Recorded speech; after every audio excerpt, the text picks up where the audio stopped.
네, 반갑습니다. 네, 오늘도 수요일에 함께하는 성경 맛보기 골로새서 시간 계속해서 이어가도록 하겠습니다. 오늘 본문입니다. 골로새서 3장 12절부터 17절까지의 말씀 보도록 하겠습니다. 함께 읽겠습니다. 그러므로 너희는 하나님이 택하사 거룩하고 사랑받는 자처럼 긍휼과 자비와 겸손과 온유와 오래 참음을 옷 입고 누가 누구에게 불만이 있거든 서로 용납하여 피차 용서하되 주께서 너희를 용서하신 것 같이 너희도 그리하고 이 모든 것 위에 사랑을 더하라. 이는 온전하게 매는 띠니라. 그리스도의 평강이 너희 마음을 주장하게 하라. 너희는 평강을 위하여 한 마음으로 부르심을 받았나니 너희는 또한 감사하는 자가 되라. 그리스도의 말씀이 너희 속에 풍성히 거하여 모든 지혜로 피차 가르치며 권면하고 시와 찬송과 신령한 노래를 부르며 감사하는 마음으로 하나님을 찬양하고 또 무엇을 하든지 말에나 일에나 다 주 예수의 이름으로 하고 그를 힘입어 하나님 아버지께 감사하라. 아멘. 골로새서 3장 1절부터 17절까지의 주제를 네 가지로 나눈 것들을 우리가 저번 주까지 두 개를 배웠습니다. 그 첫 번째가 그리스도인과 그리스도의 관계고요. 두 번째가 그리스도인과 자신의 관계였습니다. 오늘부터 다시 살펴볼 이것은 그리스도인과 타인과의 관계입니다. 그리고 평강과 말씀에 대해서 살펴보면서 마무리 짓고자 합니다. 네. 세 번째 살펴보도록 하겠습니다. 그리스도인과 타인의 관계입니다.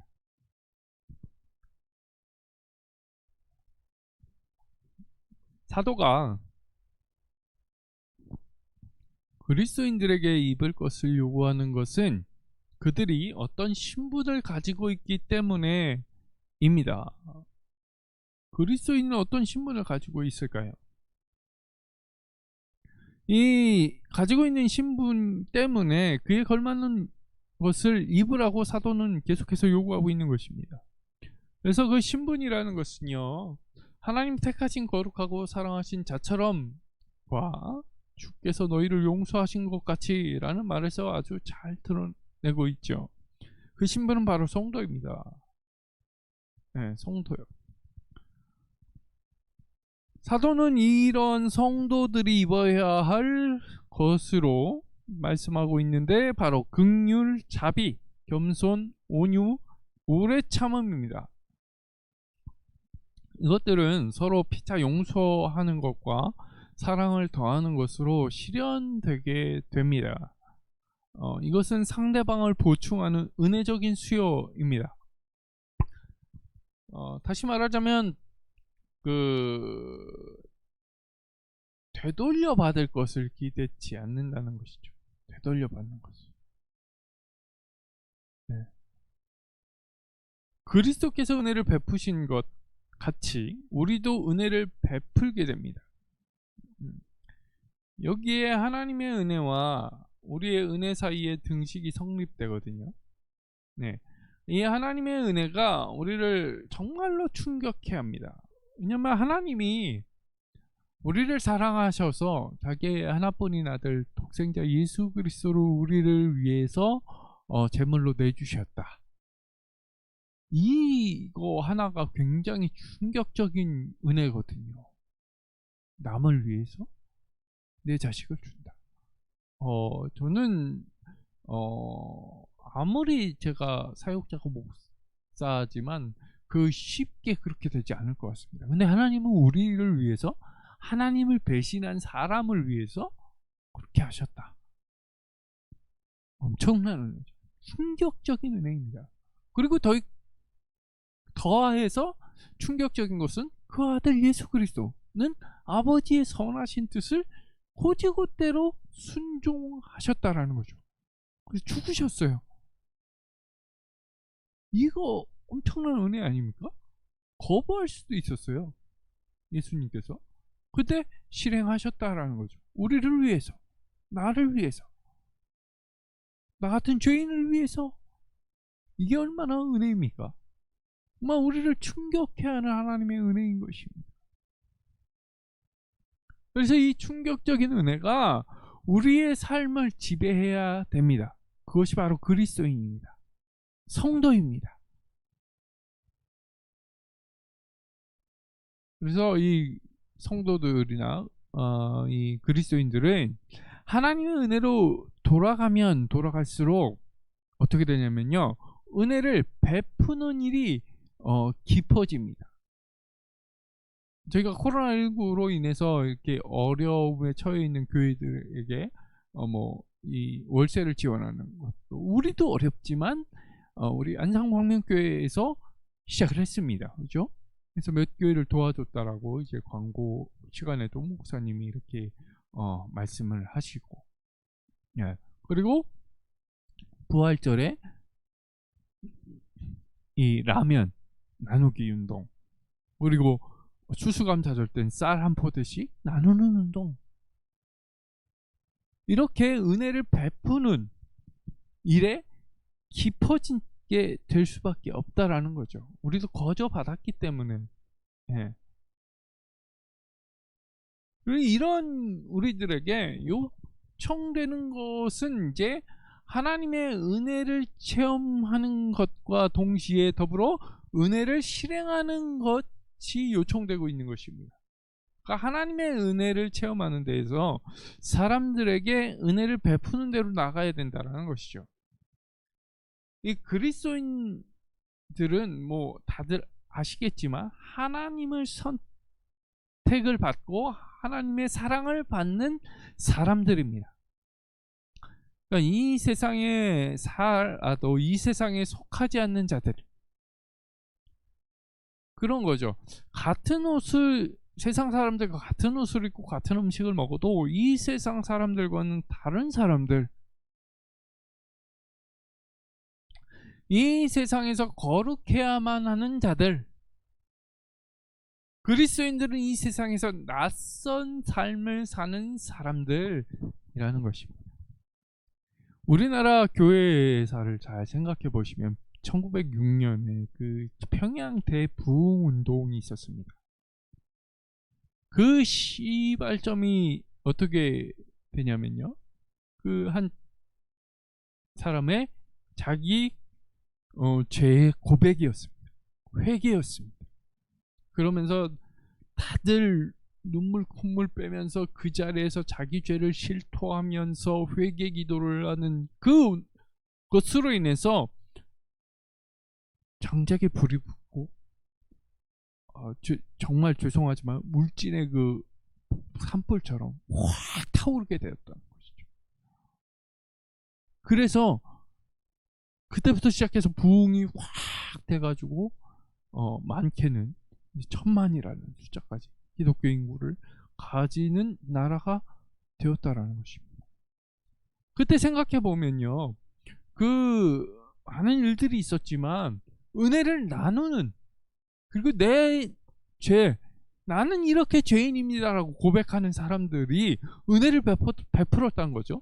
나처럼 이렇게 악한 죄인을 위해서 하나님이 나한테 그런 은혜를 주셨는데 나는 이 은혜를 흘려보내겠습니다. 계속해서 흘려보낸 거예요.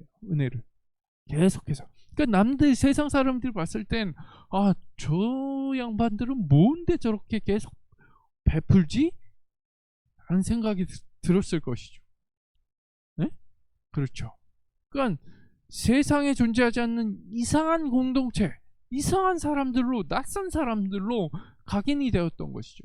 그러니까 그 은혜를 계속해서 흘려보내니까 하나님의 은혜를 체험한 사람들이 늘어나게 되고, 그럼으로써 그 은혜를 체험함과 동시에 더불어서 내 마음이 열리면서 내 인생의 주인을 그리스도로 영접하면서 그리스도인이 되는 인구가 늘어났다는 것이죠. 근데 산업화가 급속도로 진행이 되면서 한때 이제 이제 과거 선배 목사님들 보시면 이제 하용조 목사님이나 오카는 목사님이나 지금은 이단으로 되어 있지만 김기동 목사나 이제 조용기 목사님이나 그런 분들이 교회 천막을 쳐놓고 여기 교회입니다 깃발만 꽂으면 모여서 들었던 그때가 있습니다. 그때는 1900 그 조선시대 때부터 해가지고 그 양화진이나 절두산에서 신앙 때문에 나는 그리스도 내 주인을 그리스도인입니다 라는 것을 고백하면서 목이 잘려나간 그 선배의 신앙인들의 그 베푸는 은혜와 씨앗이 있었기 때문에 그때 그렇게 구름대처럼 깃발만 꽂아도 모여들었었거든요. 그럼 그때 계속해서 흘려보냈었어야 됩니다. 은혜를 계속해서 흘려보냈어야 돼요. 계속해서 세상에 존재하지 않는 이상한, 그리고 세상에서 낯설게만 느껴지는 공동체를 계속해서 보여줬어야 돼요. 근데 그러지 못했습니다. 참 안타깝지만 이 흘려보내는 은혜를 바깥으로 흘려보내는 것이 아니라 안에서만 돌게 했어요. 교회 안에서, 공동체 안에서만 계속해서 뺑뺑뺑뺑 돌렸습니다.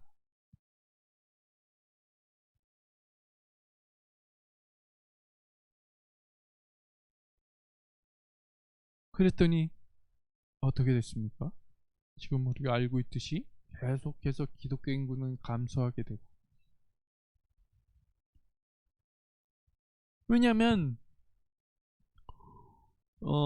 우리는 그리스도인으로서 이 세상에서 거룩해야만 하는 자들이고, 다른 사람들과 이제 같을 수 없는 존재라는 의식이 있어야 되거든요. 그러니까 하나님의 선택을 받고 하나님의 사랑을 받는다는, 하나님께 이제 소속되어 있다는 이 소속 의식이 있으면서 거룩함을 실천해야 되는데, 교회에서만 실천하고 세상에서는 또 다르게 행동을 한다라는 것이죠.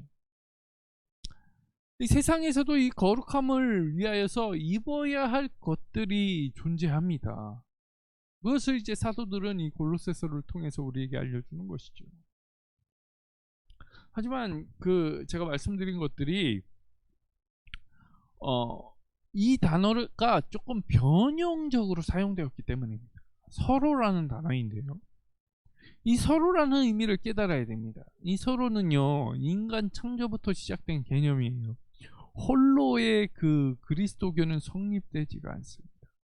그리스도교는 서로로서 성립이 되면 그로서 가치가 있고 강합이 됩니다.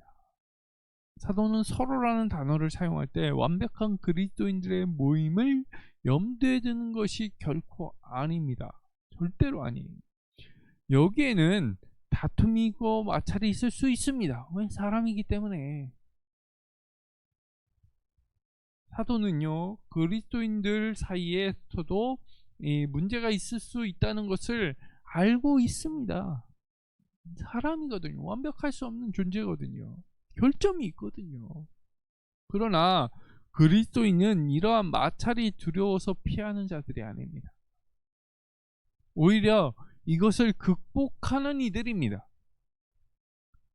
이런 결점들을 극복할 수 있기에 강한 것이고요, 세상 사람들이 봤을 때 정말 낯선 사람들이죠. 인간 혹은 사회의 모든 문제들을 긍정하며 이것들을 해결할 것을 긍정할 수 있거든요. 이 그리스도인의 대인관계는 용납과 용서로서 실행이 됩니다. 평양 대부분, 내가 이런 죄를 저질렀습니다, 용서해 주세요. 하나님께 먼저 회개하고 그 사람에게 찾아가서 내 죄를 고백하면서 용서를 받을 때 부흥이 일어났던 것처럼, 대인관계에 있어서도 용납과 용서, 이게 그리스도인의 모습이거든요.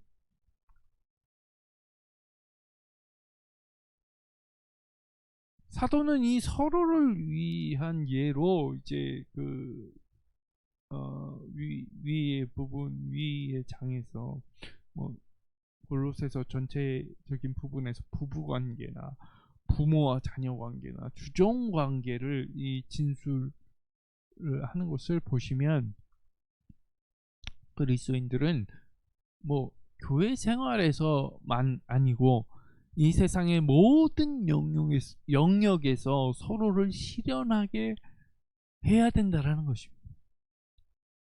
그러지 못했던 네, 우리를 조금 이렇게 한 번 더 되돌아볼 수 있게 하는 말씀이 아닌가 싶습니다. 그다음에 이제 여기에서 이제 우리에게 더하여 주는 권면이 있습니다. 사도가 바로 그리스도의 평강과 그리스도의 말씀입니다. 진정한 평강은 그리스도께서 주시는 평강입니다. 그리스도의 평강이에요. 이 그리스도의 평강이 아니고서는 어떤 평강도 가치가 없습니다. 사도는 이 평강이 마음을 지배하도록 권면하고 있습니다.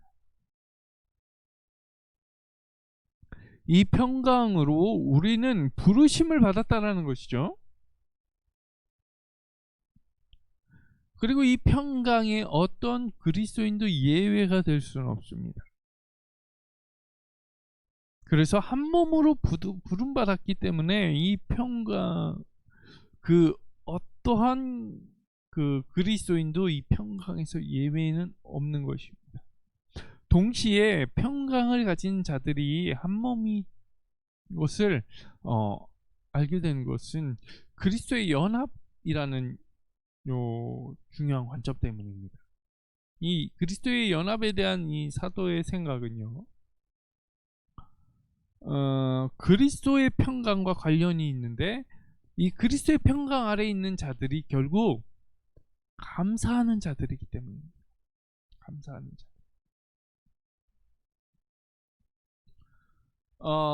이 잘 이제 생각을 해보면요, 이 평강, 그리스도의 평강이라는 것은요, 어느 정도 감정적인 면을 강조하고 있습니다.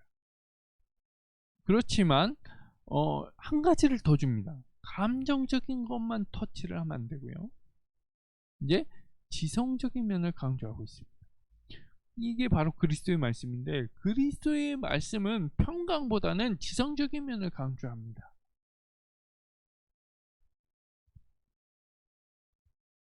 그러니까 사도는 우리에게 그리스도의 말씀에 거주할 것을 권면하면서 우리의 지성체계의 변화를 강조합니다. 이미 지식에까지 새롭게 되었다면 그 새로운 지성체계를 가져야 하는 것은 아주 당연한 일입니다. 그러니까 세상의 초등학문을 내려놓고 예수 그리스도 하나님, 삼위의 하나님을 알아가는 지식으로 가득 차야 된다라는 것이죠.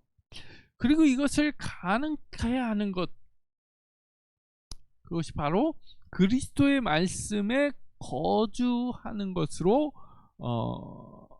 가능하다라고 말씀하는 것입니다.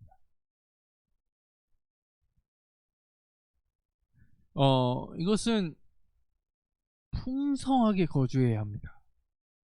만일 이것이 실현된다면 이제 우리는 지성의 변화로 이 세상의 지성에 대해서 새로운 자세를 가질 수 있습니다. 모든 이론을 파하는 강력한 이에서 파생하는 효과는 네 가지입니다. 네 가지. 말씀 속에서 등장하는데, 첫 번째는 모든 지혜로 가르치게 됩니다. 그리고 두 번째는 서로 권면하게 됩니다. 그리고 모든 이가 찬송하게 됩니다. 그리고 그리스도를 내 주인으로 모신 그 모든 그리스도인들이 감사를 합니다. 이 평강은요, 그리스도에게 온전히 매여 있을 때 나오게 되거든요.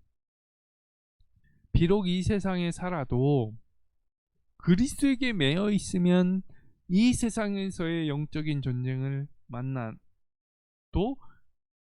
그리고 근심의 환경에 처해서도 그분의 평강이 우리를 다스릴 수가 있습니다. 바로 그리스도인이 세상 사람들과 다른 점입니다. 모든 사람이 뭐 이 코로나19로 인해서, 그리고 뭐 대선으로 인해서, 그리고 뭐 정치적인 이슈로 인해서 흔들리고 요동할 때도 그리스도인이 평강한 것은 그리스도의 평강의 지배를 받기 때문입니다. 그러니까 이런 코로나19의 위기의 상황에서도 그리스도인들이 미소를 잃지 않고 함께 모여서 기도를 잃지 않고 예배함으로 우리의 목숨까지도 버려가면서 하나님을 예배하는 이유는 우리 안에 평강이 있는데, 그것이 바로 그리스도께서 주시는 평강, 완벽한 평강이 우리를 지배하고 있기 때문이라는 사실을 우리가 잊지 마시고, 오늘도 이 평강 안에서 평강한 하루를 보내시기를 주의 이름으로 간절히 소망합니다. 오늘은 여기까지 하겠습니다. 감사합니다.